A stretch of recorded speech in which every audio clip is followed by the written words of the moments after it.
Nous arrivons maintenant au point 5 de nos travaux. C'est la déclaration des experts et de la société civile.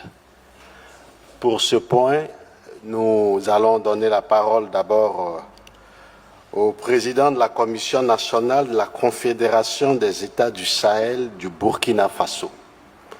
Il s'appelle M. Bassolma Bazié. C'est une grande voix africaine et très connue aux Nations Unies. Les intéressés se reconnaissent. Monsieur le ministre, vous avez la parole, s'il vous plaît. Merci bien, Excellence. Je fais mien entièrement la préséance qui a été déclinée par Monsieur le ministre des Affaires étrangères du Burkina Faso en tant que chef de délégation. J'ajoute seulement à ce qu'il a dit à votre endroit, Excellence, Monsieur le ministre, nos sincères salutations et félicitations africaines. On se rappelle en septembre 2023, au moment où le Burkina Faso, le Mali et le Niger n'étaient pas fréquentables par certains, y compris même leurs propres frères africains, vous avez pris la parole à la tribune des Nations Unies. Vous avez tenu des propos assumés et forts. Vous avez eu à dire devant l'histoire qu'on est fatigué. On est fatigué de la condescendance, on est fatigué de l'arrogance, on est fatigué de la suffisance. Vous ne vous êtes pas seulement limité à ces mots. Lorsque vous êtes rentrés, vous et l'ensemble du peuple togolais, avec le président du Conseil en tête, vous avez créé toutes les conditions pour que nos matériels pour défendre et protéger nos populations ont été libérés. Et jusqu'à l'heure actuelle où nous prenons la parole, avec tout ce que nous avons traversé comme difficulté, nous n'avons pas entendu une seule seconde que le Togo a fermé ses frontières à ses frères. Justement pour emboîter le pas du président de la commission de la CEDEAO et du frère représentant spécial de l'Union africaine, que je salue fortement, leurs propos qu'ils viennent de tenir nous marquent, et c'est africain. Je pense que mon frère de la commission de la CEDEAO a même dit que cette rencontre s'inscrit dans une doctrine africaine, ancestrale. C'est très important. En le disant ainsi, Monsieur le ministre, le fait de libérer le matériel n'est pas fermer les frontières à vos frères, mais également cette instance qui se veut comme arbre à palabre. Je me réfère à l'article 33 de la charte de Kouroukanfouga de 1236, qui institue cet arbre à palabre. Et le fait que vous n'avez jamais trahi vos frères africains, c'est aussi inscrit à l'article 30 de la charte de Kouroukanfouga de 1236. Et le fait, justement, que vous venez en aide à l'ensemble de vos frères africains, c'est aussi le contenu de la charte de Kouroukanfouga de 1236. Donc, moi, je vous salue au nom des ancêtres. Et justement, ceux qui parlent au nom des ancêtres africains, s'ils sont des Africains, bien sûr, ils doivent savoir qu'ils doivent avoir un comportement bienséant et correct. Parce que les ancêtres, eux, ils ne demandent pas à ce que vous venez vous expliquer ce que vous avez fait et puis repartir. Quand ils viennent, c'est pour vous appeler pour de bon. Donc on a intérêt à bien se comporter. Et de ce point de vue, vous allez me permettre de saluer l'ensemble des peuples frères à travers le monde qui soutiennent le pays de l'AES. Et nous saluons fortement l'ensemble des gouvernements qui ont pris l'orientation de leur peuple, qui nous soutiennent et qui comprennent le pays de l'AES. Mais s'il y a des dirigeants qui n'ont pas encore changé leur carte mémoire à comprendre que le monde va dans un sens bien déterminé qui n'est pas le leur, ils ont intérêt à se réveiller très vite. De toute façon, nous avançons. Le combat qui est mené au niveau du Sahel n'est pas une aumône de souveraineté qui est demandée. C'est un combat de conquête pour notre souveraineté. Et de ce point de vue, mon propos s'articule autour de deux clichés à clarifier Parce que nous constatons qu'à travers les discours, et même les questions de droits humains qui sont évoquées, il y a des plans stratégiques d'assassinat de nos dirigeants qui sont en vue. Et quand je parle de plans stratégiques d'assassinat des dirigeants, il faut que mes propos soient précis, afin qu'on puisse comprendre. Des moments où on parle de démocratie, il faut que les pays de l'AES retournent à la démocratie. Il faut qu'ils retournent à des élections. Nous parlons de quelle démocratie? Le point d'interrogation mérite d'être posé dans la mesure où, depuis les années 1960 à 2022, si je prends le cas du Burkina Faso, nous avons été dirigés par des démocrates implantés, installés, par des gens assis de l'autre côté des océans. Quel est l'impact sur le terrain? Je prends quelques exemples. De 2022, ça veut dire de 1960 à 2022, ça fait 62 ans. Comparativement à 2022 jusqu'à 2026, ça fait 4 ans. En 4 ans, voilà ce qui a été fait. Quand l'appel a été lancé au peuple burkinabé de faire face à la situation actuelle, de 2022 à l'heure où je vous parle, le peuple a mis la main à sa poche et il a cotisé 541,2 milliards. Le peuple dont on dit qu'il est martyrisé là, il a cotisé 541,2 milliards pour faire face à la situation actuelle. Ça n'a jamais existé dans notre pays. Donc quand on parle de peuple martyrisé, c'est de quel peuple? Deuxième exemple que je prends, au plan sanitaire, malgré que nous sommes en crise, en guerre, comme nos autres pays frères, le Niger et le Mali, une décision a été prise. Quand vous avez des problèmes de reins, pour aller te soigner, il fallait déposer une caution de 500 000. Le chef de l'État a pris un texte, cette caution de 500 000 a été annulée. Ce n'est pas un droit humain, ce n'est pas la défense des droits humains. Deuxième exemple, au niveau de l'approche communautaire, dans une période de crise, on a payé 15 cliniques mobiles pour l'ensemble des régions de notre pays. Les populations ne se déplacent plus pour venir à Ouagadougou, à Bobo-Dioulasso pour se soigner. Dans chaque région, il y a une clinique entièrement équipée sur place. Il n'y a plus de défense de droits humains que ça. Troisième exemple que je prends, au niveau de l'assurance maladie universelle, permettant aux populations, y compris le secteur informel, de cotiser 4 000 francs par an. Et quelle que soit la formation sanitaire que vous vous présentez, vous êtes pris en charge. Pourquoi depuis 1960 jusqu'à 2022, ce n'était pas fait? Autre exemple que je prends, quand nous prenons les scanners, vous faites un accident tout de suite, vous partez à l'hôpital, vous pouvez mourir parce qu'on n'arrive pas à faire un scanner. Le coût a été réduit de 50 000 à 25 000. Ça fait 50% de réduction en temps de guerre. Mais depuis 1960 à 2022, ça n'a jamais été fait. Je prends, comment dirais-je, on vient de lancer le recrutement appelé opération 1000 x 5. 1000 x 5 veut dire que chaque année, on va recruter 1000 médecins spécialistes sur 5 ans. Depuis 1960 à 2022, ceux qui ont implanté leur démocratie là, ça n'a jamais été fait. Je prends un autre exemple. On vient d'ouvrir l'hôpital, le plus grand hôpital de notre pays, le 29 juillet 2025, à Bobo-Dioulasso, en coopération avec la Chine. Et je vous dis, Excellence, que dans notre pays, depuis 1960, ça a été le 29 juillet 2025 à Tengango, qu'il y a eu une première opération permettant une transplantation rénale dans notre pays. Quand quelqu'un est malade, il prenait l'avion, c'est de l'autre côté qu'il partait le faire. Ça se fait au Burkina, dans un pays qui est en guerre. L'autre exemple que j'ajoute, il y a eu la construction de 920 CSPS de 2022 à 2026, dans un pays qui est en guerre.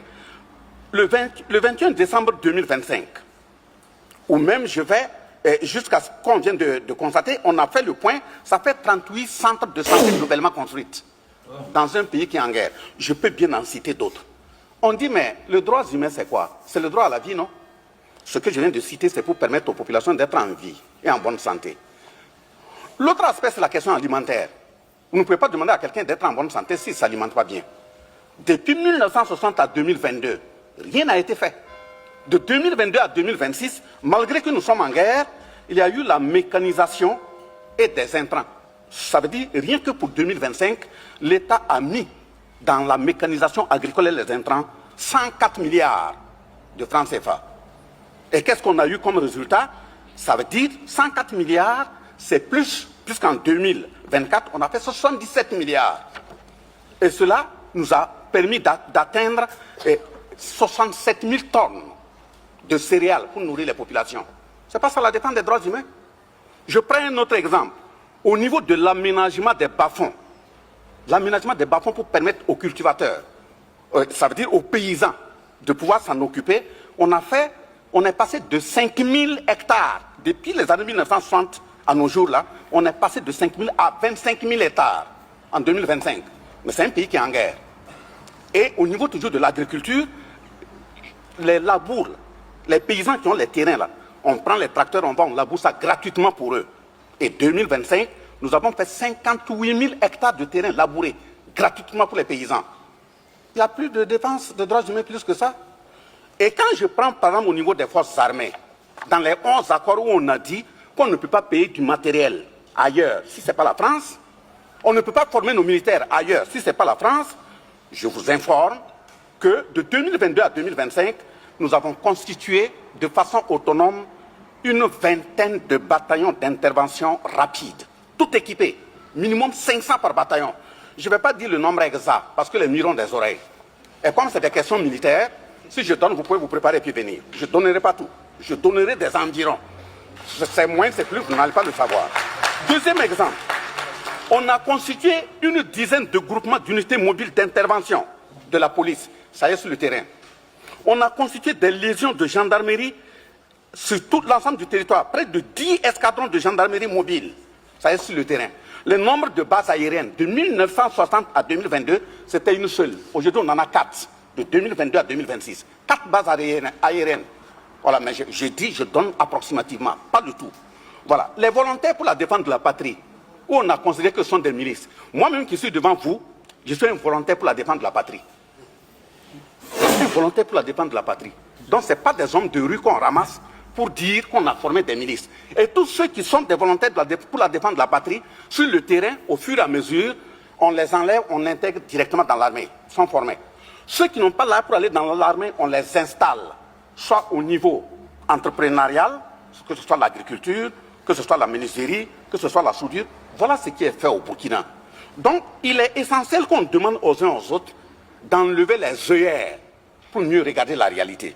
Ce que nous disons, on dit oui, le Burkina ne veut pas la démocratie. On n'a jamais dit qu'on ne veut pas la démocratie. La démocratie a importé une robe forcée qu'on veut nous porter là. On ne la prendra pas. Si nos grands-parents ont eu à porter par force, nous disons non. Et nous avons les capacités nécessaires de dire non. Et même demain, on dira non. La démocratie libérale, dont les principes sont basés sur l'homosexualité, les principes sont basés sur le mariage entre deux enfants à leur mère ou bien à leur père, là, ça c'est terminé. En Afrique et au Burkina, il n'y aura pas ça. Dans l'espace AES, il n'y aura pas ça.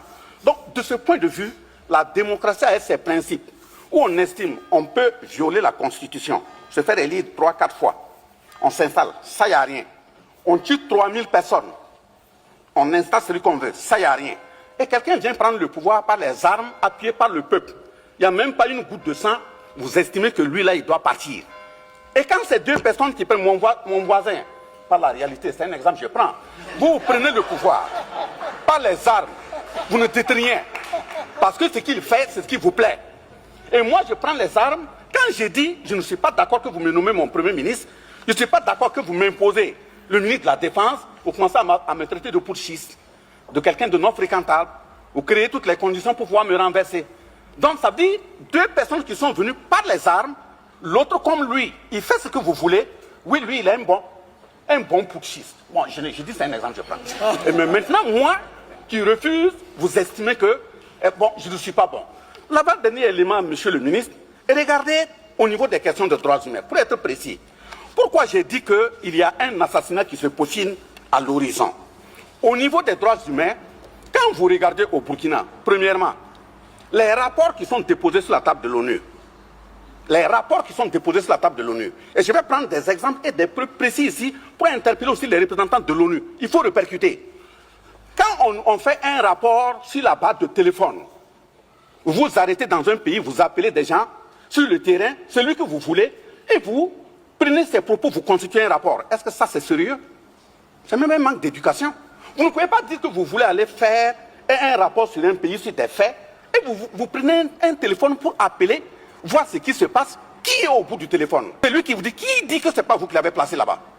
Deuxième exemple, il y a le choix délibéré du narratif. Nous, on dit dans notre pays, voilà les terroristes.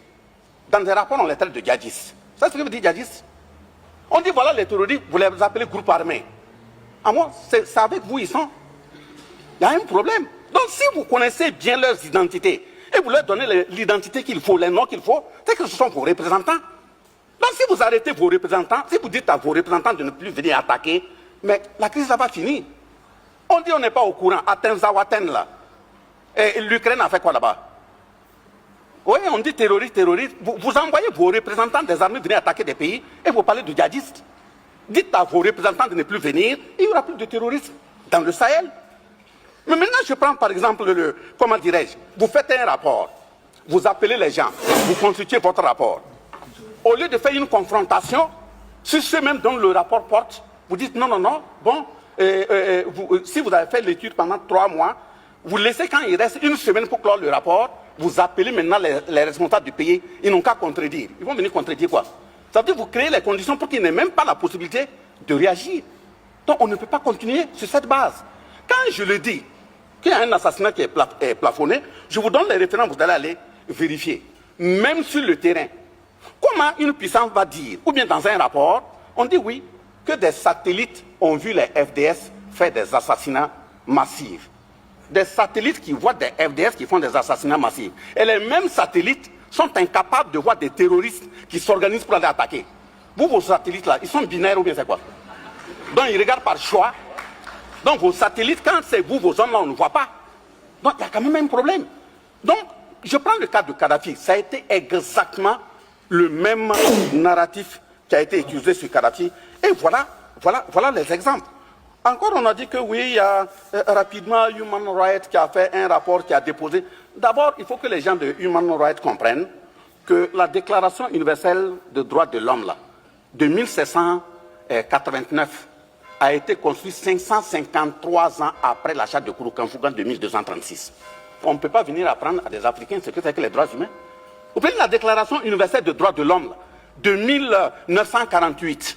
Elle a été construite 712 ans après la charte de Kurukanfuga. Ça veut dire que les droits humains, quand même en Afrique, on sait de quoi il s'agit.